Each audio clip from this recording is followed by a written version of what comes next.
Hey everyone, Matt here from Herbal House, and unfortunately in your gardening career you're going to have some bug woes. Touch wood, it never happens, but the reality is most people are going to face it and you're going to need a solution.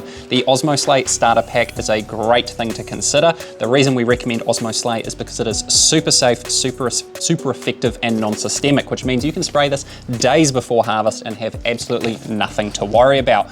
This works incredibly well against all crawling insects and even the flying ones, but the main thing to consider is the application of this particular product. It must be in contact with the bugs, so that means spraying them directly, whether they're on the leaf, under the leaf, or flying around.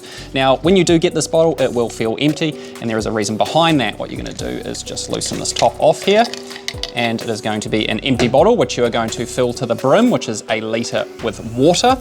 And it includes this application syringe of the concentrate. So there's a 0.5 ml in there, which will make up a 1 litre of spray. Basically what you're going to do, fill that with water, put the syringe in there, squeeze it in, give it a shake, and you are ready to go. Keep in mind with this particular product, once you've diluted it down, you've got about 2 days to use it before it starts to lose its effectiveness. So that's why they recommend making this up and using it straight away. It's a great place to start, and then you can get the concentrate top-ups, which will give you up to 10 litres of spray. So a really great product, and it's something we highly recommend for all growers facing all kinds of bug problems.